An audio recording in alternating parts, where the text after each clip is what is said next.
Pernah nggak sih kalian bertanya-tanya seberapa tinggi sebenarnya para nabi kita? Dari Nabi Adam yang katanya setinggi gedung bertingkat sampai Nabi Muhammad yang tingginya hampir mendekati kita.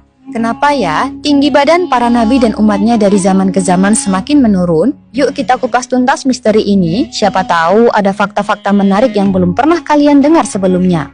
Bayangkan, Nabi Adam, manusia pertama yang diciptakan Allah Subhanahu wa Ta'ala, konon memiliki tinggi yang sangat tinggi banget. Lalu bagaimana dengan nabi-nabi setelahnya? Apakah mereka juga setinggi itu? Dan kenapa tinggi badan manusia semakin lama semakin menurun? Apakah ada hubungannya dengan evolusi, lingkungan, atau mungkin ada alasan lain yang lebih mendalam?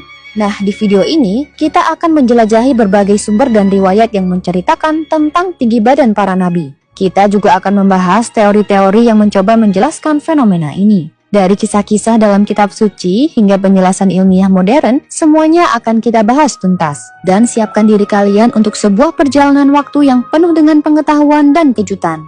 Namun sebelum lanjut ke pembahasan tinggi para nabi, alangkah baiknya buat teman-teman doyan cerita untuk tekan tombol like, komen, dan subscribe agar kami lebih semangat lagi untuk merangkum dan membawakan info serta kisah yang unik dan menarik untuk kalian semua. Mari kita simak bersama.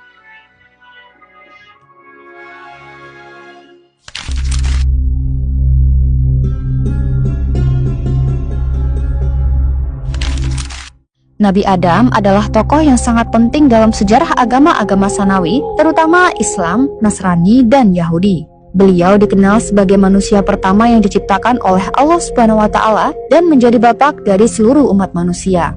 Kisah penciptaannya tidak hanya menjadi dasar bagi banyak ajaran agama, tetapi juga menjadi simbol dari awal peradaban manusia dan hubungan spiritual antara manusia dan Tuhan. Nah, salah satu hal yang sering dibicarakan mengenai Nabi Adam adalah tingginya yang luar biasa.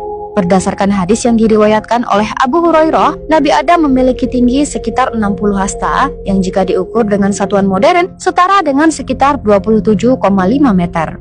Tinggi ini jelas sangat berbeda dengan ukuran manusia saat ini yang rata-rata hanya sekitar 1,7 meter. Rasulullah Shallallahu Alaihi Wasallam bersabda, Allah menciptakan Adam dengan tinggi 60 hasta sekitar 27,5 meter. Hadis riwayat Bukhari. Ketinggian Nabi Adam ini bukan hanya menunjukkan kebesaran Allah dalam menciptakan manusia, tetapi juga memberikan gambaran tentang bagaimana perubahan fisik manusia seiring berjalannya waktu. Beberapa ulama berpendapat bahwa tinggi manusia mengalami penurunan seiring dengan pergeseran zaman dan kondisi lingkungan yang berbeda. Mengenai periode kehidupan Nabi Adam, memang tidak ada tanggal atau tahun yang pasti yang bisa dijadikan acuan. Banyak ulama dan ilmuwan yang mencoba memperkirakan